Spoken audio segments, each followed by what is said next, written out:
Ya, Iva dan juga Safira, informasi kali ini dari miliarder Elon Musk.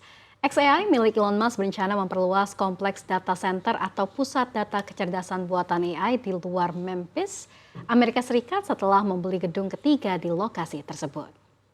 Ya, gedung ini akan menampung ribuan server baru yang melayani model AI dan akan meningkatkan total kapasitas komputasi lokasi tersebut menjadi hampir 2 gigawatt. Hal ini diungkapkan oleh Musk dalam sebuah tulisan di X. Fasilitas tersebut yang dikenal sebagai Colossus sudah memiliki satu gedung data center besar dan saat ini ada gedung kedua yang tengah dibangun di lokasi terdekat yang dijuluki Colossus 2. Lokasi ketiga berdekatan dengan Colossus 2 terletak di kota South Haven, Mississippi, menurut catatan properti yang dilihat oleh The Information. xAI berencana mengubah gudang yang baru dibeli South Haven menjadi data center pada awal tahun depan. Laporan The Information menambahkan lokasi tersebut dekat dengan pembangkit listrik tenaga gas alam yang juga sedang dibangun perusahaan di daerah tersebut dan memiliki akses ke sumber daya listrik tambahan. Data center AI seperti Colossus telah banyak dikritik karena kebutuhan daya yang sangat besar. 2 gigawatt cukup untuk memasok listrik sekitar 1,5 juta rumah di Amerika Serikat selama setahun penuh, dan fasilitas baru ini juga akan membutuhkan sejumlah besar air untuk mendinginkan server dan infrastruktur yang ada di dalamnya. Menurut The Information, xAI memperkirakan akan menggunakan jutaan galon air per hari di lokasi tersebut. Ya, sebagai informasi, Musk mendirikan xAI tahun 2023 sebagai saingan OpenAI yang awalnya ia dirikan bersama sebelum berselisih dengan CEO Sam Altman. Ia mengatakan pada saat itu bahwa xAI bertujuan untuk membangun sistem AI yang transparan, aman, dan bermanfaat bagi umat manusia. Berbeda dengan OpenAI yang hanya menurutnya mencari keuntungan.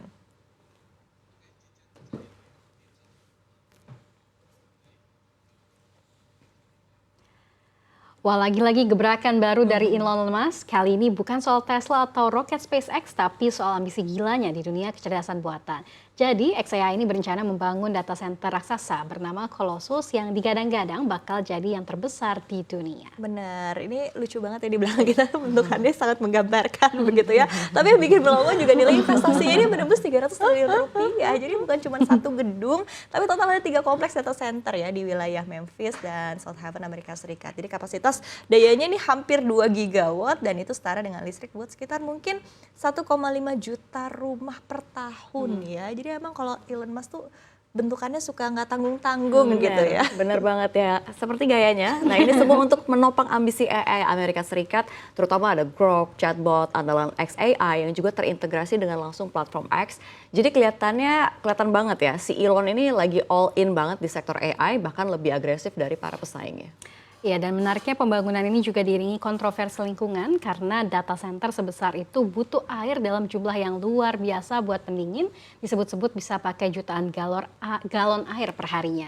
Tapi xAI bilang mereka bakal bangun fasilitas daur ulang air limbah senilai 80 juta dolar Amerika Serikat. Nah ini nih banyak yang menilai jadinya bahwa langkah Mas ini bukan cuma soal teknologi ya, tapi juga soal survival strateginya gitu. Karena belakangan banyak analis yang menilai era kemasan Tesla sudah mulai meredup ya, apalagi juga banyak tekanan kompetitor mobil listrik dari China yang semakin agresif. Belum lagi mungkin hubungan dengan Donald Trump juga ya menjadi pertanyaan. Betul sekali, belum lagi ada Starlink yang juga sekarang mulai punya pesaing kuat kalau kita lihat terutama dari perusahaan satelit China yang didukung negara.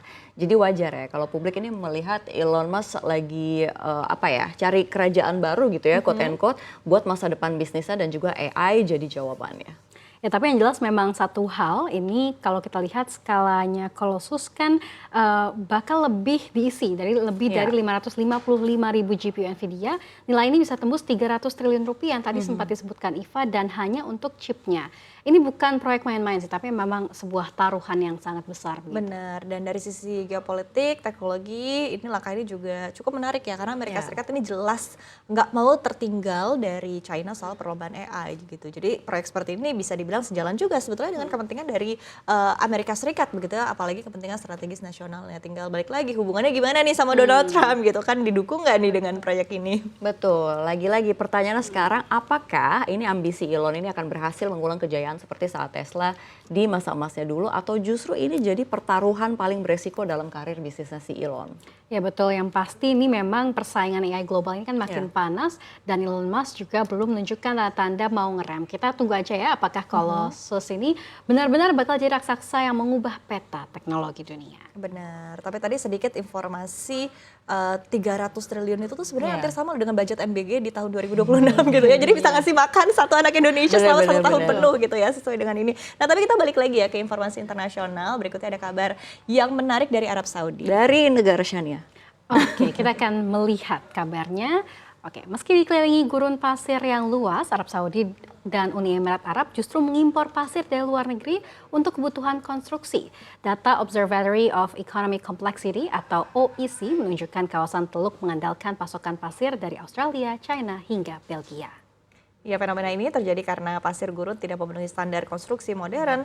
Butirannya terlalu bulat dan halus akibat erosi angin selama ribuan tahun sehingga tidak mampu mengikat kuat saat dicampur dengan semen dan air. Sebaliknya, pasir untuk beton umumnya berasal dari dasar sungai, danau, atau laut yang memiliki tekstur lebih kasar dan bersudut.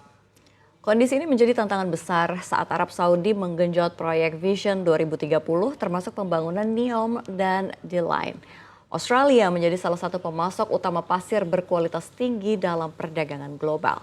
Di Uni Emirat Arab, ketergantungan serupa terlihat pada pembangunan Burj Khalifa dan proyek pulau buatan Palm Jumeirah. Perserikatan Bangsa-Bangsa memperingatkan dunia menghadapi krisis pasir global dengan konsumsi mencapai 50 miliar ton per tahun. Kondisi ini mendorong negara-negara mulai mencari alternatif seperti pasir buatan dan daur ulang material konstruksi.